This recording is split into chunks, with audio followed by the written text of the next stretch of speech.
Hello বন্ধুরা, বলেছিলাম তো ইন্ডিয়া ফাইনালে যাবে, আর তাও ইংল্যান্ডকে হারিয়ে। যদিও ততটা বড় রানে হারাতে পারেনি, কিন্তু খুবই মানে একটা যতটা রানে জয় পেলে সেমিফাইনালটা একদম রোমাঞ্চকর হয়, ঠিক ততটা রানেই তারা জয় পেয়েছে। এবার আমি বলি, পাকিস্তান শুরু টুর্নামেন্ট হওয়ার আগে বলেছিল যে ইন্ডিয়া নাকি সেমিফাইনালে পৌঁছতে পারবে না। এবার সেই টিমটাই কিন্তু সেমিফাইনাল জিতে ফাইনালে পৌঁছে গেছে নিউজিল্যান্ডের সাথে খেলতে। আর এক ধাপ দূরে আছে কিন্তু ওয়ার্ল্ড কাপ। পাকিস্তান আর বাংলাদেশ এই দুটো টিম কিন্তু নিজেদের এবং নিজেদের প্লেয়ারদের খুবই বড় প্লেয়ার মনে করে, আর নিজেদের শ্রেষ্ঠ প্লেয়ার ইন্ডিয়ার থেকেও বড় প্লেয়ার মনে করে। আসলে তাদের অকাত কিন্তু একদম হাওয়াই চটির মতো, যে তাদের খেলাধুলায় তেমন কিছু নেই, পারফরমেন্স তেমন কিছু নেই, অথচ কোনো সময় বিশ্বকাপকে ব্যান করতে চাইছে, কোনো সময় ছোট ছোট টিমকে হারিয়ে নিজেদের বাঘ মনে করছে। আরে সারা বছর তো খেলতে হয় সেই ওই জিম্বাবুয়ে আর ছোট টিম শ্রীলঙ্কার সাথে, আর তাদের থেকেই তোরা জিতে তোরা সিরিজ জিতে নিজেদের বাঘ মনে করিস? তো ছাড়ো, বাদ দাও। এটা তাদের ইচ্ছে, তাদের রেপুটেশন, তারা নিজেদের কি প্রমাণ করবে, কাকে জিতিয়ে কি বলবে আর কাকে হারিয়ে কি বলবে, সেটা তাদের ইচ্ছে। আসি ম্যাচের কথায়। ম্যাচটা ছিল কিন্তু খুবই রোমাঞ্চকর, কারণ প্রথম থেকেই সঞ্জু স্যামসং মারা শুরু করেছিল। সঞ্জু স্যামসং এমন একটা প্লেয়ার যে নিজের টিমের যখন নিজের দিনে কিন্তু দারুণ পারফরমেন্স করে। যখন তার মানে একটা ক্যাচ উঠেছিল যেটা ইংল্যান্ডের ক্যাপ্টেন মিস করে দেয়, আর সেখান থেকে কিন্তু টিম ইন্ডিয়ার জন্য ম্যাচটা ঘুরে যায়, আর ইংল্যান্ডের হাত থেকেও কিন্তু ম্যাচটা বেরিয়ে যায়।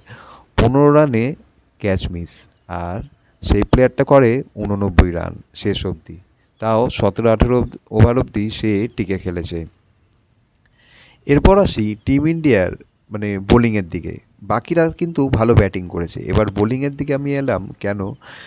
কারণ আমাদের দেশে একটা বুমরা বলে বোলার আছে, যাকে বিরাট কোহলি একসময় বলেছিল এ আমাদের রাষ্ট্রীয় সম্পত্তি, রিজার্ভ ব্যাংকের মতো আমাদের দেশের রাষ্ট্রীয় সম্পত্তি, যে দরকারের সময় সে কিন্তু একদম নিজে থেকেই এগিয়ে আসে আর নিজে থেকেই পারফরমেন্স করে টিমকে জিতিয়ে দেয়। তার সাথে সাথে আমি বলবো বুমরা স্পেলের সাথে সাথে হার্দিক পান্ডিয়া একটু একটু মার খেলেও, এই পাটা পিছে একটু মার খেলেও কিন্তু এই প্লেয়ারটা ভালো পারফরমেন্স দিয়েছে। ব্যাটিং হোক বা বোলিং, বেশি বল খায়নি, প্লাস তার সাথে সাথে ব্যাটিংয়ে ভালো রানও করেছে। আর বোলিংয়ে তো সে অনবদ্য ছিলই, যখন 3 ওভারে 45 রান বাকি ছিল তখনই কিন্তু তার স্পেলটা খুবই গুরুত্বপূর্ণ হয়ে যায়। সেই ওভারে আসে মাত্র 5-6 রান, আর বুমরা তো অনবদ্য ছিলই। কিন্তু এবার আমি বলবো বরুণ চক্রবর্তীর কথা। বরুণ চক্রবর্তী এমন একটা বোলার যে কিন্তু যখন ব্যাটসম্যান তাকে অ্যাটাক করে সে অনেকটা ঘাবড়ে যায়, ঘাবড়ে গিয়ে বল করে, আর সেই ঘাবড়ানোতেই কিন্তু তার আরও বোলিংটা গড়বড় হয়ে যায়। কারণ বরুণ চক্রবর্তীকে কিন্তু ইংল্যান্ড খুবই ভালো মতো খেলছিল, আর তার বল যেহেতু ঘুরছিল না তাকে কিন্তু রেখে রেখে 6-4 মারছিল। এখন অবধি টি-20-তে বিশ্ব ক্রিকেটের সবচেয়ে এক্সপেন্সিভ স্পেল কালকে বরুণ চক্রবর্তী করেছে। 4 ওভারে দিয়েছে সে 64 রান, আর পায়নি কিন্তু কোনো উইকেট। এটা খুবই খারাপ একটা পারফরমেন্স তার জন্য। হতে পারে টিম ইন্ডিয়া জিতেছে, কিন্তু তার জন্য কিন্তু খুবই খারাপ পারফরমেন্স। আশা করি ফাইনালে সে মিনিমাম 3-4 বা মিনিমাম 5টা উইকেট সে নেবেই নেবে। এবার আসি আমি অক্ষর প্যাটেলের ফিল্ডিংয়ের দিকে। একসময় বলা হতো যে রবীন্দ্র জাদেজা যতক্ষণ টিমে আছে এই প্লেয়ার রিপ্লেসমেন্ট কিন্তু কেউ করতে পারবে না, কিন্তু আমি বলবো ভবিষ্যতে অক্ষর প্যাটেল জাদেজাকে রিপ্লেসমেন্ট করে দিয়েছে। কারণ হ্যারি ব্রুকের যে ক্যাচটা আমরা দেখেছি, অনবদ্য এক ক্যাচ। হ্যারি ব্রুক যদি টিকে যেত তাহলে কিন্তু ইন্ডিয়ার এই ম্যাচটা জেতা খুবই অসম্ভব হয়ে যেত।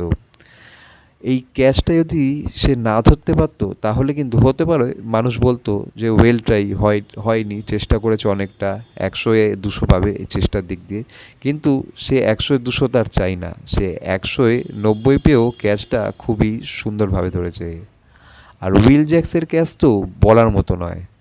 যখন তার বডি ব্যালেন্স হচ্ছিল না, সে বাউন্ডারির বাইরের দিকে চলে যাচ্ছিল, বলটা ধরেই ছুড়ে দিল সে শিবম দুবের দিকে।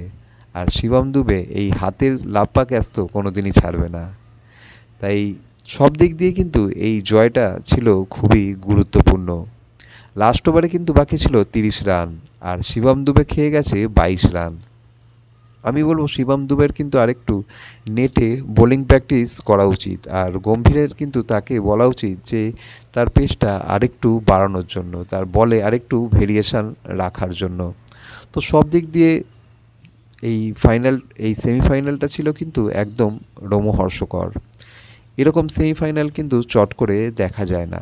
হয়তো ইংল্যান্ড উঠেছিল বলেই কিন্তু এতটা কম্পিটিশান দেখা গেল। অন্য টিম উঠলে কিন্তু মানে এশিয়ান কোনো কান্ট্রি উঠলে কিন্তু এতটা কম্পিটিশান হতো না। হ্যাঁ, সাউথ আফ্রিকা বা আদার্স টিম হলেও কিন্তু এতটা কম্পিটিশান হতো। তো যাই হোক বন্ধুরা, তোমাদের কেমন লাগলো এই সেমিফাইনাল ম্যাচটা, আর ইন্ডিয়া কি ফাইনাল জিততে পারবে? অবশ্যই ভিডিওর নিচে তোমরা তোমাদের কমেন্টে জানাও। আর ভিডিওটা ভালো লাগলে কিন্তু অবশ্যই চ্যানেলটাকে সাবস্ক্রাইব করে দিও। দেখা হচ্ছে ইন্ডিয়া ফাইনাল জেতার পর আরেকটি ভিডিও নিয়ে। আজকের মতো গুড বাই।